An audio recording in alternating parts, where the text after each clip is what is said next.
نیا سال آ رہا ہے، جو لوگ مرغا بک کرانا چاہ رہے ہیں ہاتھ اٹھا دیجیے۔ خیر ماشاءاللہ نئے سال کے حوالے سے سنانے کے لیے جا رہا ہوں، پیغام بالکل مختصر ہے، جلدی نکل جائے گا، دھیان سے سنیے گا۔ نئے سال میں جشن نہیں منانا ہے، ورنہ یہودی بن جائیے گا، عیسائی بن جائیے گا۔ نئے سال میں جائزہ لینا ہے، نبی کی سنت زندہ ہوگی، شہادت کا رتبہ بھی جائزہ لینا، جشن نہیں منانا، جائزہ لینا ہے۔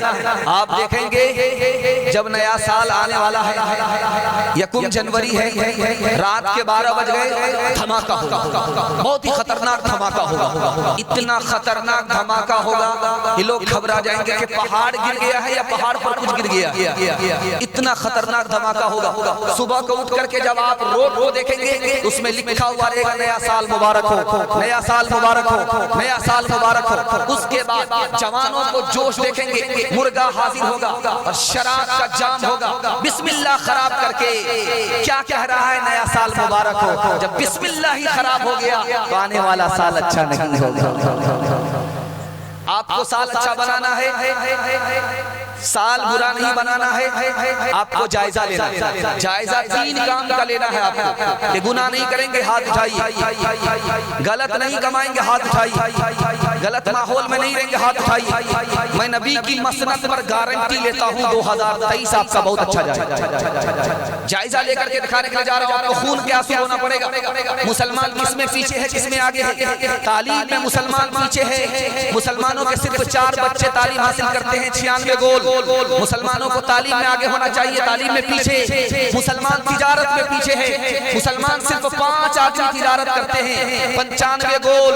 جس میں آگے ہونا چاہیے اس میں پیچھے۔ مسلمان ملازمت میں پیچھے ہیں، نوکری میں پیچھے ہیں، صرف 2 جوان نوکری کرتے ہیں، 98 گول۔ آئی ایس کی نوکری 2 جوان کرتے ہیں، آئی پی ایس کی نوکری 2 جوان کرتے ہیں، ریلوے کی نوکری 2 جوان کرتے ہیں، 98 گول۔ جس میں آگے ہونا چاہیے اس میں پیچھے۔ قرآن 3 کام کے لیے نازل ہوا۔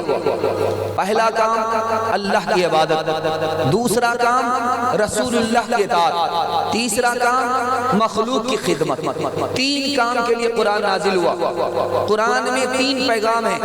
پہلا پیغام ہے کہ اللہ کو مانو، وہ ایک ہے، رسول اللہ کو مانو، اس کے بندے اور اس کے نمائندے ہیں، اور اس کو مانو کہ مرنے کے بعد آخرت ہے، اللہ کے سامنے حساب دینا۔ 3 پیغام قرآن نے دیے، اور قرآن 3 چیزوں کا نام ہے۔ روشنی کا نام ہے، جو قرآن کو پکڑتا ہے، جو قرآن کو پکڑتا ہے، یہ تو اور ختم ہے۔ جو قرآن کو پکڑتا ہے، قرآن اسے اندھیرے سے نکال کر کے اجالے میں لے آتا ہے۔ قرآن روشنی کا نام ہے، قرآن راستے کا نام ہے، بھٹکے ہوئے کو سیدھے راستے پر لے آتا ہے۔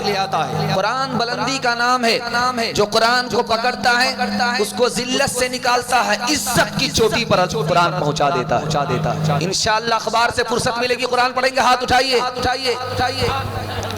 اخبار سے فرصت ملے گی قرآن پڑھیں گے۔ وہ زمانے میں معزز تھے مسلمان ہو گئے، اور ہم خوار ہوئے تاریک قرآن ہو گئے۔ طاقوں میں سجایا جاتا ہوں، آنکھوں سے لگایا جاتا ہوں، تعویذ بنایا جاتا ہوں، دھو کے پلایا جاتا ہوں۔ جب قول و قسم لینے کے لیے تکرار کی نوبت آتی ہے، تب میری ضرورت پڑتی ہے، ہاتھوں پہ اٹھایا جاتا ہوں۔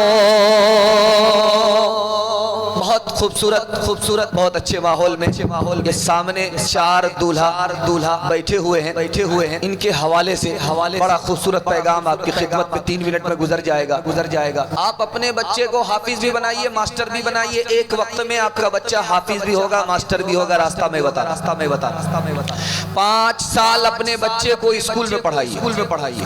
5 سال جب وہ اسکول میں پڑھ لے، وہاں سے نکال کر کے اس کو 3 سال کے لیے مدرسے میں داخل کر دیجیے. 3 سال میں آپ کا بچہ حافظ قرآن ہو جائے گا. اس کا دماغ اتنا تیز ہو جائے گا جیسے پتھر پر چاقو تیز ہوتا. وہ 3 سال کا جو گیپ رہا ٹیوشن کرائیے. یہ بچہ آپ کا سب کو پیچھے چھوڑ دے گا، سب سے آگے نکل جائے گا. کیوں؟ قرآن اس کے لیے مشکل نہیں تو دنیا کی کوئی کتاب اس کے لیے مشکل نہیں ہو سکتی. آپ خوش نصیب باپ ہوں گے، آپ کا بچہ ماسٹر بھی ہے، حافظ بھی ہے. خاص طور پر یاد رکھیے، دھیان سے اس کو سنیے جو میں آپ کو سنانے کے لیے جا رہا ہوں. بچے کو پڑھانے کے لیے صرف 3 کام آپ کو کرنا. اس سے زیادہ کوئی کام نہیں کرنا. بچہ گھر میں رہے، آپ کو موبائل نہیں چلانا. بچہ آپ کا گھر میں ہے، موبائل مت چلائیے. صندوق میں بند کر دیجیے.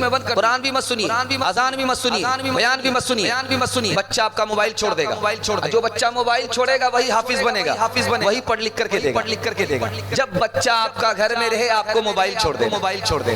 دوسرا کام بات پر بچے کو مارنا نہیں ہے، ڈرانا ہے، دھمکانا ہے. حکمت سے کام نکالنا. بات پر بچے کو نہیں مارنا، ورنہ آپ کا بچہ بے شرم ہو جائے گا. بے شرم بچہ حافظ نہیں بنا کرتا. تیسرا کام بتانے کے لیے جا رہا ہوں. بچہ جب گھر میں رہے، میاں بیوی جھگڑا مت کیجیے گا، ورنہ بچہ آپ کو نگاہ سے گرا دے گا. جوانی میں قدر نہیں کرے گا، بڑھاپے بے عزت نہیں. ایک مثال پر پیغام ختم کر رہا ہوں. دیکھ رہا ہوں کہ سامنے مرد ہیں، پیچھے عورتیں. جلسہ ہو رہا دستار بندی کا. ایک عورت آئی دستار بندی کا جلسہ دیکھنے کے لیے. جب سن کر کے گئی، دیکھ کر کے گئی تو دیکھا کہ حافظ کی پگڑی ہے، بہت خوبصورت پگڑی ہے، اور پورے جلسے میں دولہا حافظ ہی بنا ہوا ہے. اس کو شوق ہوا، جا کر کے اپنے شوہر سے کہا کہ کل سے تم بھی حافظ بننا شروع کر دو. اس کے شوہر نے کہا کہ بوڑھا طوطا کیا سیکھے گا، میرے باپ سے نہیں ہوگا. کیسے ہوگا؟ ہمیں پتا ہے. کہا کہ ایک کام کرو، میں تمہیں انعام دوں گی، حافظ بن جاؤ. جنت میں تمہیں عزت ملے گی، تمہارے ساتھ مجھ کو بھی عزت ملے گی. تم حافظ بن جاؤ. یہ مجھ سے نہیں ہوگا. کہا کہ بالکل آسان ہے، حافظ بن جاؤ. اس نے کہا کہ کیسے؟ کہا کہ آسان کام ہے، تم حافظ بنو، میں تم کو انعام دوں گی. تو شوہر نے پوچھا کہ ٹھیک ہے، حافظ بنوں گا، لیکن انعام کیا ہوگا؟ کیا انعام یہ ہوگا کہ تم جیسے ہی حافظ بنو گے تم کو دوسری شادی کی اجازت مل جائے گی. اب کیا تھا؟